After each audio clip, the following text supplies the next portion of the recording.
우리들에게 주신 하나님의 말씀 시편 81편, 95편 우리 두 편 말씀을 찾아서 보겠습니다. 먼저 시편 95편을 제가 읽고 오늘 설교할 본문인 시편 81편은 우리 교독하도록 하겠습니다. 제가 먼저 시편 95편을 읽겠습니다. 오라 우리가 여호와께 노래하며 우리의 구원의 반석을 향하여 즐거이 외치자. 우리가 감사함으로 그 앞에 나아가며 시를 지어 즐거이 그를 노래하자. 여호와는 크신 하나님이시요 모든 신들보다 크신 왕이시기 때문이로다. 땅의 깊은 곳이 그의 손안에 있으며 산들의 높은 곳도 그의 것이로다. 바다도 그의 것이라 그가 만드셨고 육지도 그의 손이 지으셨도다. 오라 우리가 굽혀 경배하며 우리를 지으신 여호와 앞에 무릎을 꿇자. 그는 우리의 하나님이시요 우리는 그가 기르시는 백성이며 그의 손이 돌보시는 양이기 때문이라. 너희가 오늘 그의 음성을 듣거든 너희는 머리바에서와 같이 또 광야의 마사에서 지냈던 날과 같이 너희 마음을 완악하게 하지 말지어다. 그때에 너희 조상들이 내가 행한 일을 보고서도 나를 시험하고 조사하였도다. 내가 40년 동안 그 세대로 말미암아 근심하며 이르기를 그들은 마음이 미혹된 백성이라 내 길을 알지 못한다 하였도다. 그러므로 내가 노하여 맹세하기를 그들은 내 안식에 들어오지 못하리라 하였도다. 아멘. 시편 81편 말씀 교독하겠습니다. 우리의 능력이 되시는 하나님을 향하여 기쁘게 노래하며 야곱의 하나님을 향하여 즐거이 소리칠지어다.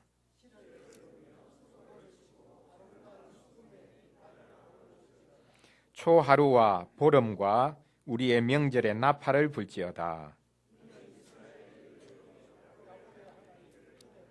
하나님이 애굽 땅을 치러 나아가시던 때에 요셉의 족속 중에 이를 증거로 세우셨도다.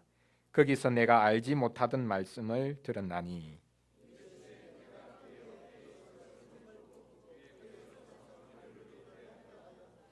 내가 고난 중에 부르짖음에 내가 너를 건졌고 우리의 소리에 은밀한 곳에서 내게 응답하며 머리바 물가에서 너를 시험하였도다.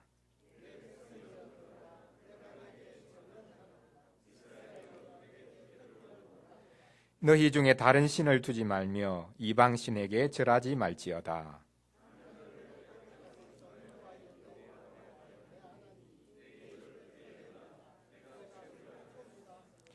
내 백성이 내 소리를 듣지 아니하며 이스라엘이 나를 원하지 아니하였도다.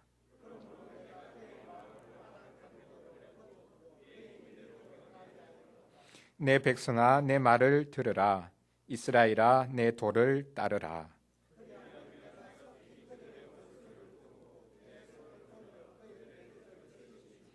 여호와를 미워하는 자는 그에게 복종하는 채 할지라도 그들의 시대는 영원히 계속되리라.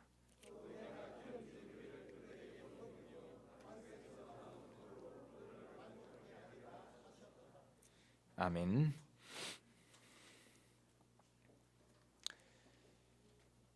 이 세상에는 수많은 신들이 있습니다. 무슨 말이냐고 하시겠지요? 그건 옛날 이야기가 아니냐라고 말입니다. 요즘은 신이 없다고 하는 무신론 시대를 살고 있는데 무슨 신 타령이냐라고 말할 것입니다. 아닙니다.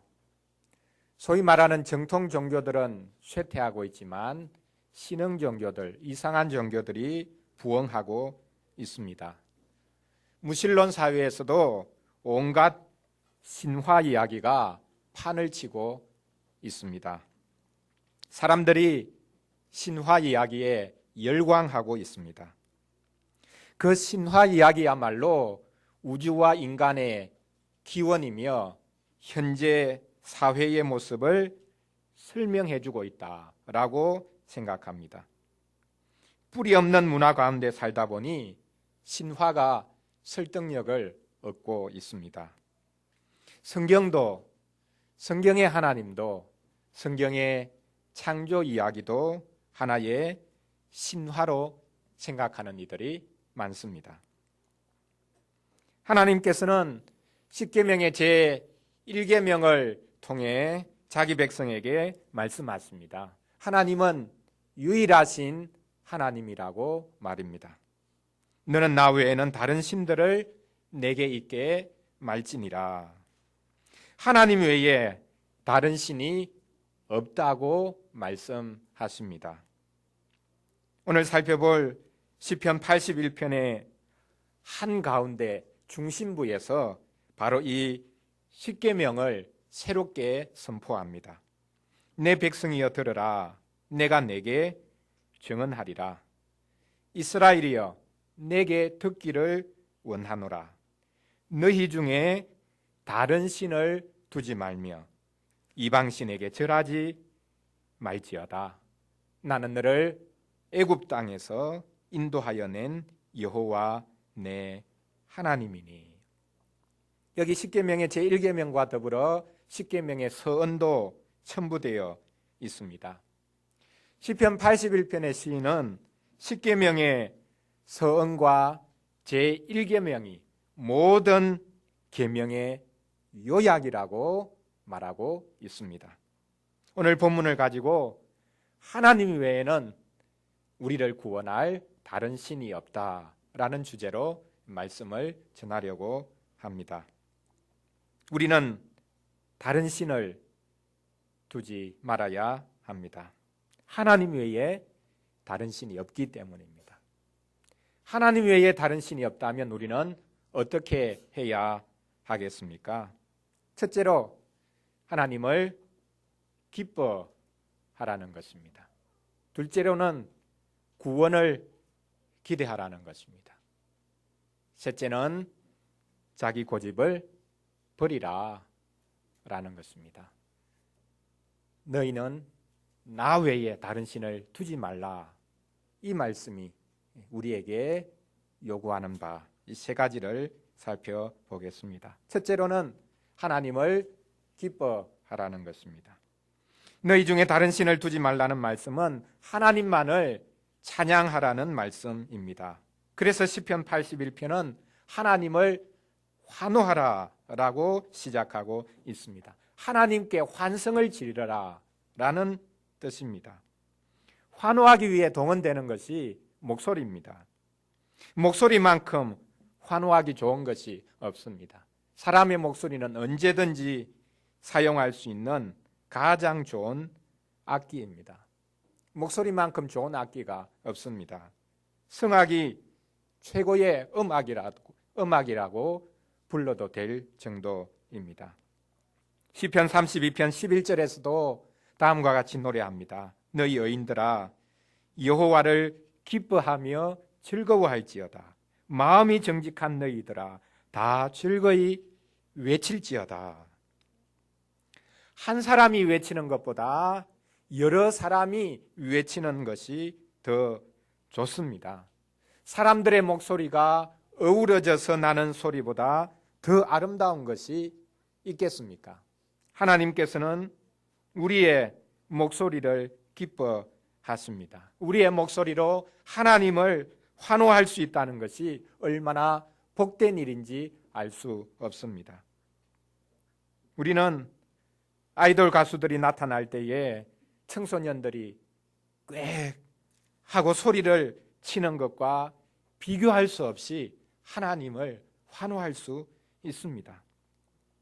하나님을 환호하는 데는 목소리뿐만 아니라 악기도 동원될 수 있습니다. 소고, 즉 손북을 치면서 하나님을 환호하라고 오늘 시편 81편이 말하고 있습니다. 손에 들려진 작은 북을 두드려 대면서 하나님을 찬송하는 것입니다. 수건과 더불어 비파를 탈 수도 있습니다. 수건과 비파는 좀 더 정교한 악기입니다. 잘 준비해서 다루어야 하는 악기입니다. 나팔도 동원됩니다. 오늘 본문에서 말하는 나팔은 쇼파르라는 것인데 양의 뿔로 만든 나팔입니다. 이스라엘 백성들이 가나안의 첫 번째 성 여리고를 공격할 때에 바로 이 나팔을 울려 불렀고, 또한 기드온이 미디안을 칠 때도 이 나팔을 사용했습니다. 오늘 본문의 나팔은 팡파레라고 보면 되겠습니다. 승리의 팡파레입니다. 왕의 도착을 알리는 팡파레가 울려 퍼집니다. 사람이 수많은 악기를 만들어내었다는 것은 사람이야말로 종교적이라는 것을 분명하게 보여줍니다. 많은 악기는 원래 자기를 즐기기 위해 만들었다기보다는 신을 부르기 위해 만들었습니다. 특히 북은 더 그렇습니다. 오늘 본문에서는 작은 손에 들린 북, 손북을 말하고 있지만 큰 북은 신을 불러내는 악기였습니다. 초혼제를 할 때 항상 등장하는 것이 북입니다. 북을 치는 것으로 제사가 시작됩니다. 북을 쳐서 귀신을 불러내는 것입니다. 그런데 오늘 본문에서는 북을 포함한 악기들이 신을 불러내기 위해서 동원되는 것이 아니라 하나님을 찬양하기 위해서 동원됩니다. 신을 불러내는 것이 아니라 하나님께서 친히 주의 백성을 방문하시는 것을 환영하기 위해서 이 악기들이 동원됩니다.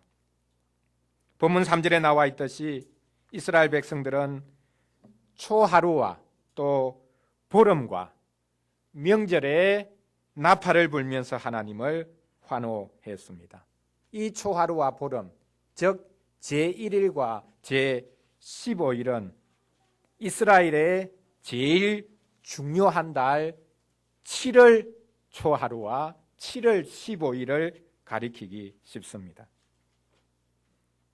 7월 10일은 대속죄일입니다. 그리고 7월 보름, 즉 7월 15일은 초막절, 추수감사절이 있습니다. 7월 초하루부터 보름까지 계속되는 복된 날이었습니다. 새로운 달이 시작될 뿐만 아니라 하나님의 백성들의 모든 죄를 씻어주는 날이 7월 10일에 있었고, 또한 7월 15일에는 한 해의 모든 것들을 추수하고 난 다음 하나님께 기뻐할 수 있었습니다. 또한 7월 15일부터 보름 동안 계속해서 8일 동안 절기를 지켰습니다. 추수감사절을 지켰습니다. 그렇게 보면 7월 거의 한 달 동안 하나님의 백성들은 기쁨의 축제를 즐겼습니다. 이스라엘은 하나님께서 자기들의 모든 죄를 씻어주신 것이며 또한 자기들에게 먹을 것을 주신 것을 감사했습니다. 거의 한 달 동안 기뻐하고 환호성을 지르면서 하나님을 찬양했습니다. 오늘 본문 5절에서 노래하고 있듯이 이스라엘이 출애굽할 수 있었던 것은 그들 자신의 능력 때문이 아닙니다. 무엇이라고 말합니까? 하나님께서 애굽 땅을 치러 나가시던 때에 하나님이 애굽을 치러 나가셨다라고 말씀합니다. 애굽의 10가지 재앙은 하나님께서 애굽의 모든 신들에게 재앙을 내리신 것을 말해 줍니다. 하나님은 출애굽시킨 자기 백성들을 광야로 인도하셨고 마침내 이 약속의 땅에 들이셨습니다. 가나안 땅은 자기들의 땅이 아니었습니다. 그들은 원래 애굽에서 종살이하던 민족이었습니다. 광야를 방황하던 민족이었습니다. 하나님께서 그 하나님의 백성들에게 마침내 정착할 땅, 농사지을 수 있는 땅을 허락해 주셨습니다. 이스라엘 백성들은 추수감사제를 지내면서 초막을 짓고 그곳에서 야영을 했습니다. 그래서 이 추수감사절을 초막절, 풀로 천막을, 텐트를 쳐놓고 그곳에서 절기를 지켰다라고 해서 초막절이라고 부릅니다.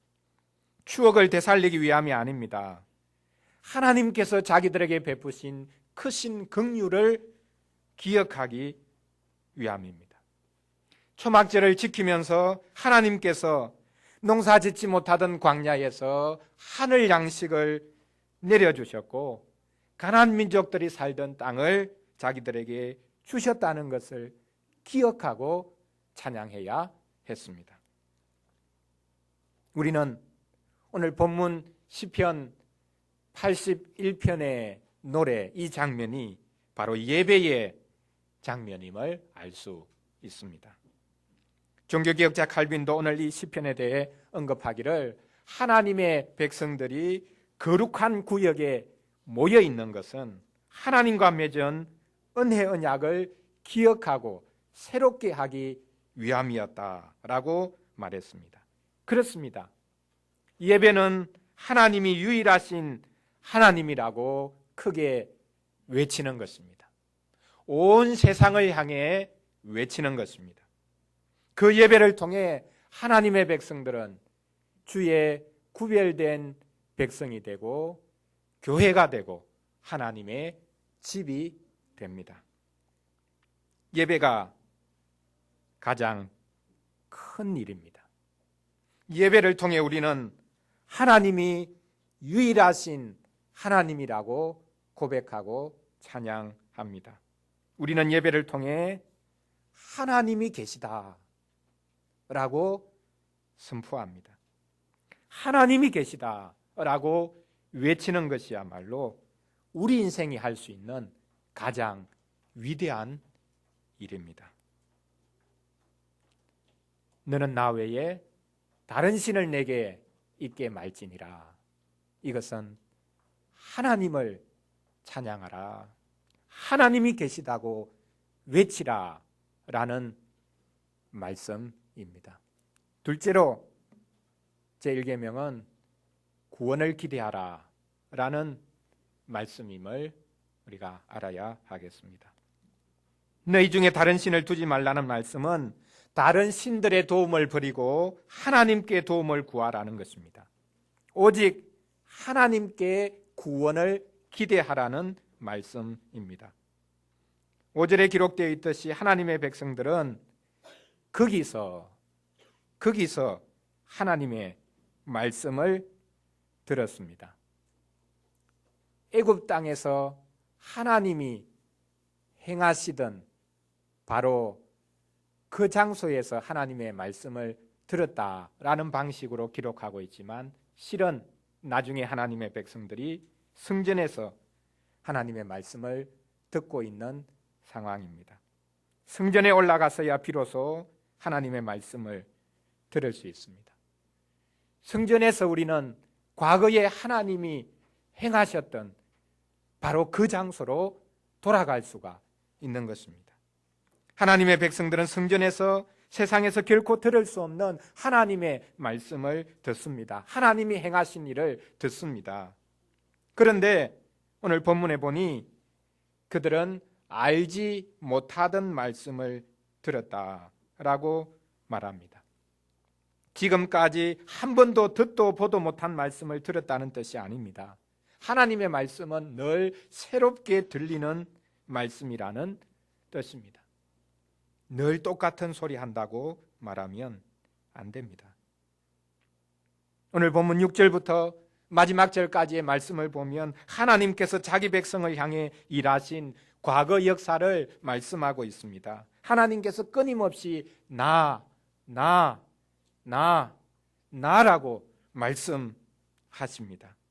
실은 하나님께서 직접 하시는 말씀이 아니라 시인이 선지자가 되어서 하나님의 입이 되어서 말하고 노래하고 있습니다. 선지자는 생소한 말을 하는 자들이 아닙니다. 목사는 여러분이 모르는 말을 하는 사람이 아닙니다.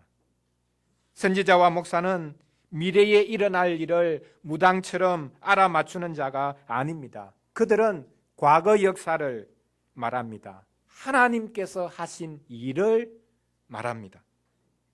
그런데 알지 못하던 말을 들었다고 말합니다.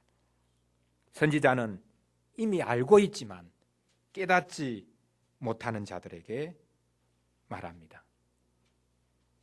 우리가 지나간 과거라고 해서 잘 안다고 착각하면 안 됩니다. 역사 공부를 열심히 한다고 해서, 역사 시험을 잘 친다고 해서 역사를, 그리고 과거를 잘 아는 것이 아닙니다. 하나님의 회중에 속해서 예배를 통해 하나님의 말씀을 듣지 않고서는 과거를 알 수가 없습니다. 지나간 과거라도 알 수 없습니다. 특히 하나님께서 그 과거를 통해 행하신 일을 알 수 없습니다. 현재에 하나님께서 일하시는 것을 보는 눈이 없으면 과거를 볼 수도 없습니다. 역사는 하나이기 때문입니다. 역사 공부를 잘할 수 있는 비결은 예배의 자리에 머물러 있는 것입니다. 하나님은 역사의 주관자이시기 때문입니다. 하나님께서 애굽 땅을 치러 나가신 것을 노래한 시인은 이제 구체적으로 말하기 시작합니다. 6절을 보십시오.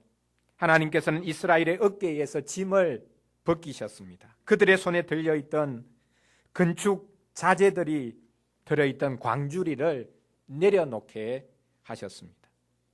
어깨가 가벼워졌습니다. 손이 가벼워졌습니다. 어깨를 무겁게 짓누르던 것들이, 또한 손에 무겁게 들려있는 것들이 사라졌습니다. 애굽의 소나기에서 건져주신 주님은 이스라엘을 시내산으로 인도하셨습니다. 하나님께서는 그곳에서 우레소리 가운데 임하셨습니다. 그래서 오늘 시편 81편 7절에 나와 있듯이 우레소리의 은밀한 곳에서 너에게 응답하셨다라고 말씀합니다.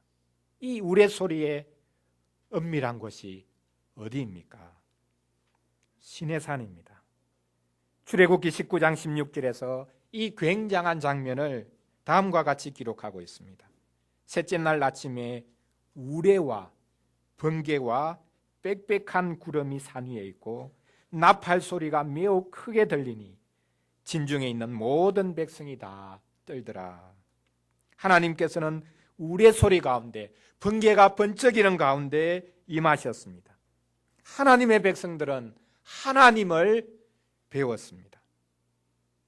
예배할 때에 하나님을 뵙는다라는 것을 바로 이 장면에서 우리는 볼 수 있습니다. 다음으로 하나님께서는 머리바 물가에서 이스라엘을 시험하셨습니다. 하나님은 이스라엘이 어떻게 하나 보려고 하셨습니다. 하나님의 백성들은 광야로 접어들었기 때문에 목말라 죽겠다고 외쳤습니다. 그들은 하나님과 다투었습니다. 물을 달라. 우리에게 물 달라. 광야에서 목말라 죽이려고 하느냐? 우리를 죽이려고 이 광야로 인도해내었냐? 하나님과 다투었습니다. 머리바라는 말, 그 말이 바로 다투다라는 뜻입니다. 이에 하나님께서는 바위를 쳐서 물을 내어 주셨습니다. 하나님이 이스라엘을 시험하셨습니다. 왜 시험하셨습니까? 야고보서에 보면 하나님은 결코 시험하지 않는 분이라고 말하고 있는데 말입니다.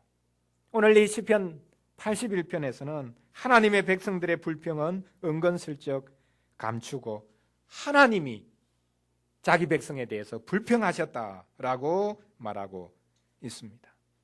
하나님은 자기 백성이 하나님을 의지하는지 의지하지 않는지 시험하시는 분입니다. 하나님이 우리를 시험하십니다. 우리를 주의 백성으로 이끄시기 위함입니다. 하나님은 실제하시는 분이기에, 살아계시는 분이기에, 능력이 많으신 분이기에 자기 백성의 필요를 채워주십니다. 하나님의 시험은 곧 하나님의 채워주심에 다를 바가 아닙니다. 그래서 10절 말씀에 보면 나는 너를 애굽 땅에서 인도하여 낸 여호와 내 하나님이다 라고 하신 후에 내 입을 크게 열라 내가 채우리라 라고 말씀하십니다. 감나무 밑에서 입을 벌리고 있으면 감이 입으로 떨어집니까? 떨어지지 않습니다. 그런데 하나님의 백성들이 입을 크게 열고 있으면 하나님께서 그 입을 채워주십니다. 예수님이 마귀에게 시험 받으실 때 인용하셨던 말씀이기도 한데 신명기 8장 3절에서 말씀하십니다. 광야 여행에 관한 말씀이지요. 너를 낮추시며 너를 줄이게 하시며 또 너도 알지 못하며 내 조상들도 알지 못하던 만나를 내게 먹이신 것은 사람이 떡으로만 사는 것이 아니요 여호와의 입에서 나오는 모든 말씀으로 사는 줄을 내가 알게 하려 하심이니라. 만나는 곧 하나님의 말씀이었다. 그런 뜻입니다. 만나를 먹으면서 동시에 하나님의 말씀을 먹고 산 백성이 이스라엘 백성이라는 말입니다. 그런데 이스라엘 백성은 떡만 먹고 하나님의 말씀은 거부하지요. 그래서 광야에서 다 멸망당했던 것입니다. 하나님은 영육간에 자기 백성들의 필요를 채우십니다. 하나님의 백성들은 하나님께 얼마든지 기대해도 됩니다. 먹을 것뿐만 아니라 우리는 하나님께 우리의 구원을 넉넉히 기대할 수 있습니다. 세 번째입니다. 다른 신을 두지 말라는 것은 다른 신을 섬기지 말라, 우상을 섬기지 말라 그런 뜻이기도 하지만 너희의 고집을 꺾으라, 버리라 라는 뜻도 됩니다. 온갖 종류의 신을 섬기지 말라는 말씀임과 동시에 우리 자신의 고집을 버리라는 말씀입니다. 사실 우리 자신이 스스로 신 노릇하기 쉽습니다. 아담과 하와가 타락한 것도 선악과 열매를 먹은 것에 불과한 것이 아니라 자신들이 하나님처럼 될 수 있다는 생각에 빠졌기 때문입니다. 마귀는 그 선악과를 먹으면 하나님처럼 되는데 그게 겁이 나서 하나님이 그거 먹지 말라고 했다라고 말했습니다. 하나님의 백성이 마귀의 소리에 귀를 기울이고 하나님의 음성에 귀를 기울이지 않았습니다. 이스라엘은 자기들을 창조하신 하나님, 자기들을 구원하신 하나님, 자기들을 인도하시고 응답해 주신 하나님, 자기들을 시험하시는 하나님을 버렸습니다. 하나님에 대해서 관심이 없었습니다. 오직 자신에 대한 관심만 있을 따름이었습니다. 종교개혁자 칼빈이 로마 교회의 사돌레토 추기경에게 보낸 편지, 그의 편지에 대한 답신에 나와 있듯이 자신의 구원에만 골몰하는 사람은 잘못되었습니다. 자신의 구원에 골몰하는 사람 왜 잘못됐습니까? 이 세상 어떤 사람이 자신의 구원에 대해서 골몰하는 사람이 있습니까? 하지만 자기 홀로 구원받는 것 외에는 관심이 없는 사람은 결코 신령한 사람일 수가 없습니다. 오직 하나님의 영광을 생각하는 사람이 신령한 사람입니다. 하나님께 듣지 않는 사람, 하나님을 원하지 않는 사람이야말로 완악한 사람입니다. 완악하다는 것은 딱딱하다, 굳어져 있다 그런 뜻입니다. 하나님의 백성들의 마음은 딱딱한 마음이 아니라 부드러운 마음입니다. 새 언약의 표도 딱딱한 마음을 제거하고 부드러운 마음을 주시는 것입니다. 오늘 본문에서 딱딱하다 그렇게 표현한 완악하다라고 표현한 이 말씀은 구약 성경에서 신명기 한 구절 외에 예레미야서에서만 집중해서 등장합니다. 하나님의 백성들은 그들의 완악함 때문에 결국 망했다. 그것을 보여주는 것이죠. 예레미야서 13장 말씀에 보면 하나님께서 선지자 예레미야에게 배로 된 띠, 허리띠를 사서 그것을 두르고 있다가 어느 순간에 그것을 유프라테스 강 바위 틈에 감추라고 하십니다. 나중에 파보라고 해서 파보았더니 이 허리띠가 물속에 바위 틈에 계속 있었으니 썩어 있죠. 당연합니다. 이에 하나님께서 말씀하십니다. 내가 유다의 교만과 예루살렘의 큰 교만을 이같이 썩게 하리라. 이 악한 백성이 내 말 듣기를 거절하고 그 마음에 완악한 대로 행하며 다른 신들을 따라 그를 섬기며 그에게 절하니 그들이 이 띠가 쓸 수 없음 같이 되리라. 이스라엘은 띠가 그 사람에게 속했듯이 하나님께 속한 백성이었습니다. 그런데 그들이 하나님을 버렸습니다. 마치 띠가 허리를 떠난 것과 같습니다. 예레미야 16장 12절에서도 말씀합니다. 이스라엘이 약속의 땅에서 쫓겨난 것은 그들이 다른 신들을 섬겼기 때문이라고 말씀합니다. 그들이 완악했기 때문이라고 말씀합니다.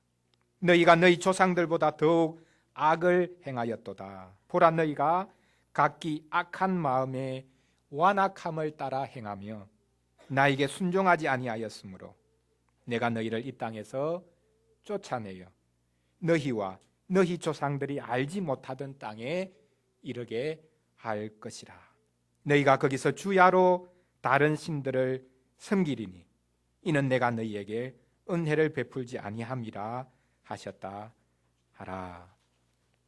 다른 신들을 섬기는 이들에게 마음껏 다른 신들을 섬길 수 있도록 해 주신다라는 것입니다. 하나님은 우리가 원하는 대로 해 주십니다. 하나님은 억지로 막으시는 분이 아닙니다. 오늘 보면 시편 81편 12절을 보십시오.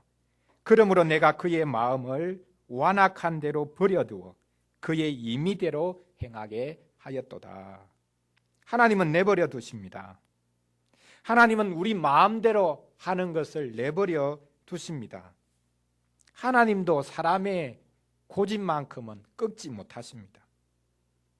하나님은 잔소리 많은 부모나 선생과 같지 않습니다. 하나님은 그냥 내버려 두십니다. 사람들 중에서도 아무 말 안 하고 있다가 그냥 사람을 내치는 경우가 있지 않습니까? 그것과는 다르겠지만 하나님이 내버려 두시는 것, 그것이 가장 큰 심판입니다. 우리는 간섭하지 않고 그냥 내버려 두면 괜찮다고 승인해 준 것인 거라 그렇게 생각하지만 아닙니다. 하나님이 개입하셔서 징계하시는 것이 복입니다. 하나님께서 더 이상 안 되겠다 싶으면 그냥 내버려 둡니다. 이게 최종적인 심판입니다.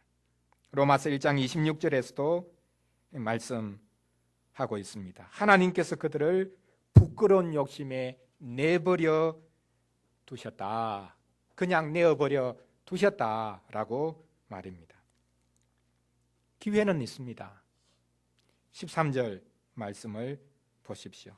지금이라도 하나님께 들으면, 지금이라도 주의 길을 걷기만 하면 말입니다. 사실 지금 시편 81편의 시인과 하나님의 백성들이 처한 상황은 대적들에 의해 크게 조롱을 받고 있는 상황입니다. 그럼에도 불구하고 그들은 자기들을 지으신 하나님을 의뢰하지 않았습니다. 도리어 자기들을 억압하고 있는 민족들이 섬기는 신들을 따라 섬겼습니다. 그 신들이 자기들이 섬기는 하나님보다 힘이 세다고 생각했기 때문입니다. 그런데 하나님께서는 말씀하고 계십니다. 너희 중에 다른 신을 두지 말라고요. 너희들이 나를 전심으로 의지하기만 하면 모든 대적들을, 원수들을 무찔러 주겠다고요. 이스라엘이 착각했습니다. 자신들이 힘없는 하나님을 섬겨서 고생하고 있는 것이 아니라 자신들의 힘을 믿고 우상들의 힘을 믿고 있었기 때문에 고생하고 있었다라는 것을 그들은 알지 못했습니다. 견눈질 때문에 그들은 고생하고 있었습니다.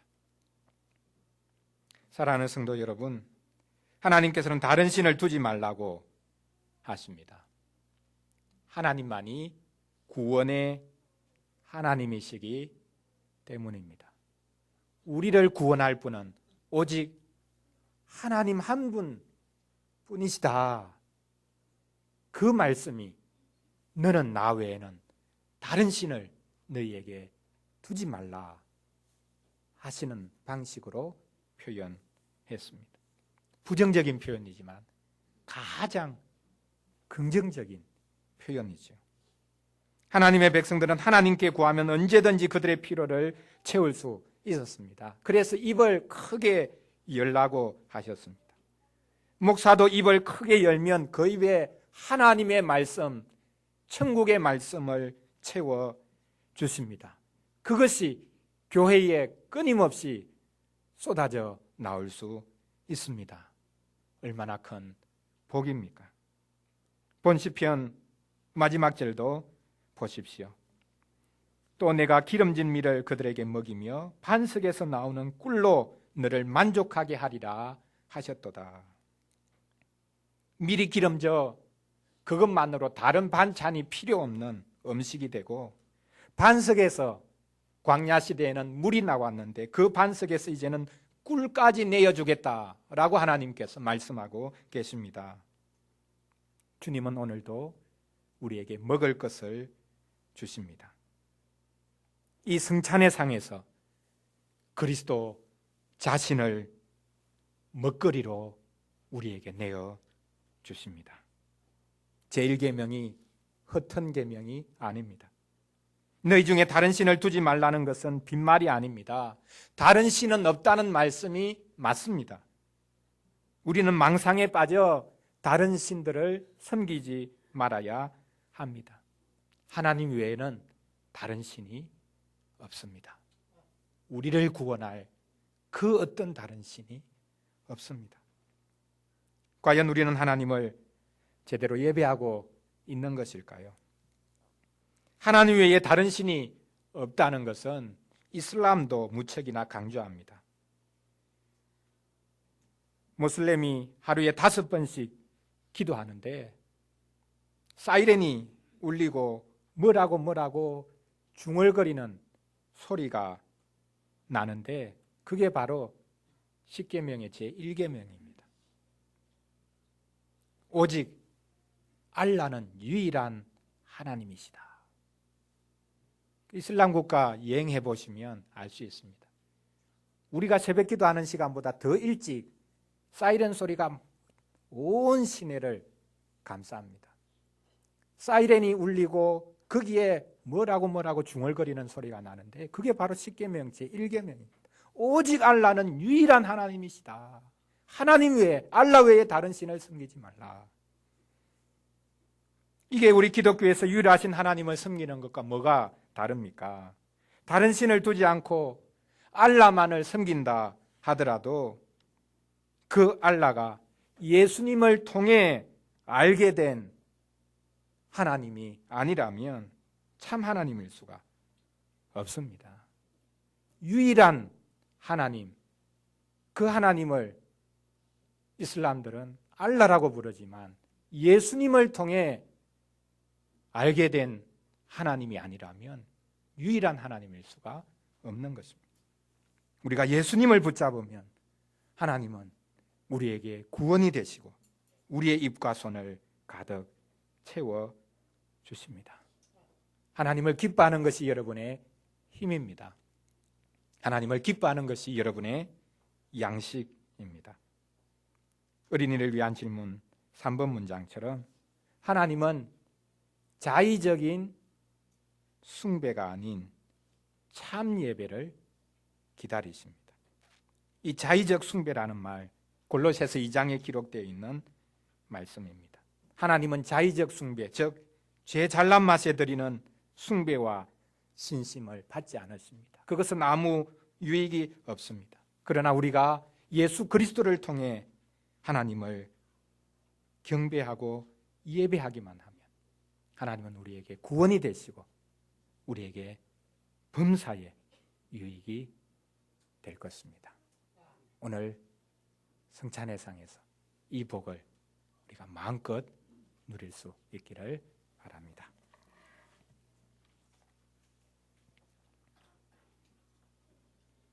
우리 다시 하나님 앞으로 나아가기 전에 주님의 은혜를 우리 구하도록 하겠습니다. 찬송 484장 먼저 부르겠습니다.